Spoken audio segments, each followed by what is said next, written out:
At Arizona State University, we've made online education better, smarter, and more personalized so you can go further in your aspiring field. I decided to pursue medicine once I realized that ASU did have the online program for biological sciences. You're still required to learn the same curriculum. You're still being tested on the same content that anyone would be tested on in person. The comprehensiveness of the program prepared me so well for medical school.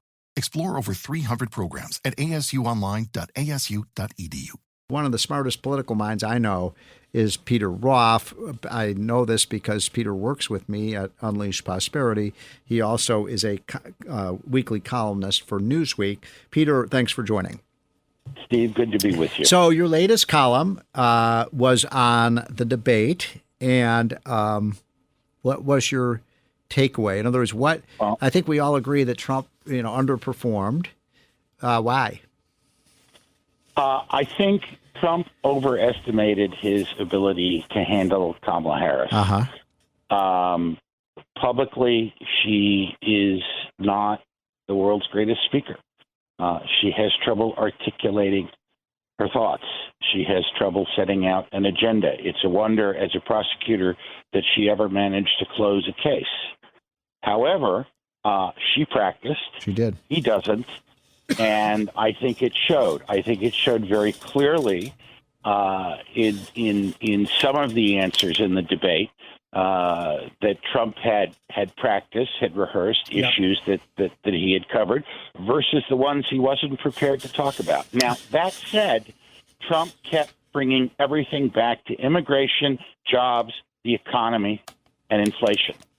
And that's not as much as I would, about. Peter. I got to disagree with you a little bit on that one. I mean, I think he should have, but I think too often, my friend, that I think he got ensnared in these kind of traps where he got started. They asked him about the 2020 election, and they asked him about the, quote, January 6th insurrection, and he got kind of carried up in that rather than making the points he wanted to make. That was my frustration. But he kept coming back to immigration and inflation. He did. The two I's, immigration and inflation. Yes. And that's what people care about. That's true. And that's a connection. Now, Harris was polished and professional. Her demeanor and delivery were better. And if this were a debate held at Oxford on points, she would be the clear winner. But that's not how debates are settled in this country. And I think most of the people who were watching already had their minds made up. They wanted to see a prize fight. They weren't looking for a presidential debate.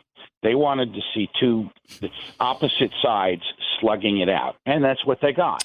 So I thought that Kamala Harris did perform well, although I think she seemed to me to be highly scripted, and I don't know. There's one thing about it. I didn't feel like she was sincere in what she was saying. In other words, she said, for example, at the end of the debate, I'm there for you, and I want to unify the whole country. And I'm thinking, well, wait a minute, isn't that exactly what Joe Biden said? Unite. Well, it was effective the first time she said it. Right. By the fifth or sixth time, it sounded kind of rote, just like when she kept saying, turn the page. But turn the page from what? Yeah. Turn the page from Trump? Well, we did that, and we turned the page to Biden-Harris. Yeah, I thought that. So are we turning the page again? But here's the secret. What I think this all breaks out. Harris surged after her convention, but she's still running behind where Hillary was in 2016 and where Joe Biden was in 2020. The best she's been able to do this far is fight Trump back to something like a tie. Right. And Trump is ahead within the margin of error. She didn't knock him out last night. No, not at all. There wasn't that there you go again moment that are going to cause people who are with Trump to go to Harris. But it's also true. That's true. But it's also true. Trump didn't have the knockout blow either, and there were plenty of chances for that. For example, he didn't need it. Well, he didn't. But he could have.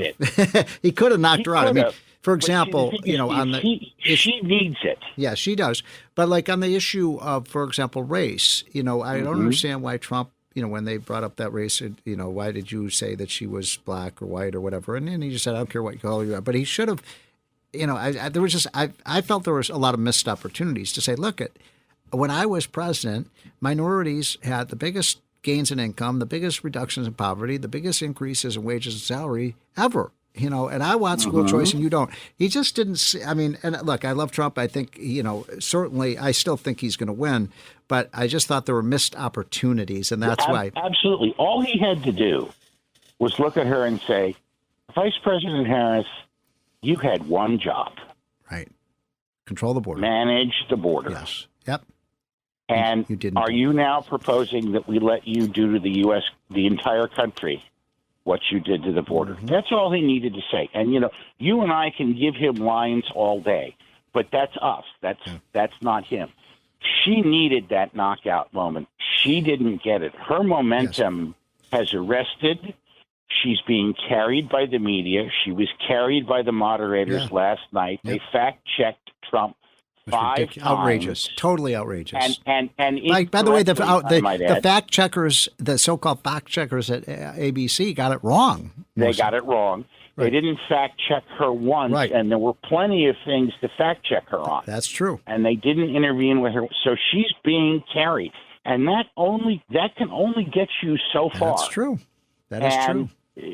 Promising to increase the price of every home for sale in America by $25,000 by offering a subsidy and giving a bigger tax credit to people who don't pay income taxes for their children and capping the price of prescription drugs so that we arrest innovation and research in pharmaceuticals isn't a plan. Yeah. It's a menu of options. It's not enough. So, Peter, we just have a minute or two left. Good observations. Now, just a speed round. So do you think that Trump should debate Kamala again? Absolutely. You do? Okay. I agree with that. Because I think that he will be better prepared. Yes. And she will be overconfident. I think that's right. If you watched her while he was speaking, you saw the real Kamala Harris. Yeah. You saw the head bobbing and the chin grabbing and the snide and the talking to herself and the side comments and the smug elites. Yes. That Scott Rasmussen talks about in the polling that he does for Unleash Prosperity, who look down on the rest of America and who are willing to sacrifice our gas stoves and our air conditioning and our hamburgers for their vision of a climate change-free environment. I agree with you that I think another debate is in the interest of the country. I think it's in Donald Trump's. And, by the way, Kamala said, that was fun. Let's do it again. So I hope they do. Let's rumble again. So it's going to be, we've only got about 8 weeks to go in this election. And what do you think Trump needs to do now to, the polls have it with, close to a toss up. What does Trump need to do to seal the deal? He needs to spend a lot of time in Western Pennsylvania explaining to people that you cannot believe Kamala Harris when she says she won't ban fracking. Yeah. And he needs to go to Michigan and explain to a lot of people that Kamala Harris wants to put an end to the gasoline-powered automobile. Yep. And he needs to go to Wisconsin and explain that she wants to put an end to the dairy industry because cows contribute to climate change. Yep. This is what her policies. Yeah. This is where they go. ABC doesn't want to talk about it, and people say that you and I are crazy when we talk about it. But this is where her policies go, and he needs to force her to spend time in those same states denying it. Great observations. That's Peter Roff. He is a political analyst and columnist with Newsweek. He also works with me at Unleash Prosperity. Peter, thanks for sharing some time on this Saturday afternoon. Janine Pirro here for Colonial Metals Group. Colonial Metals Group helps Americans protect their future with the most trusted store of wealth in human history, physical gold and silver. If you're retiring or retired, go to colonialmetalsgroup.com/Pirro for your free Janine Pirro Colonial Metals Group Retirement Protection Kit, or call 800-965-8004. 800-965-8004 now to receive a free home safe and up to $7,500 in free silver.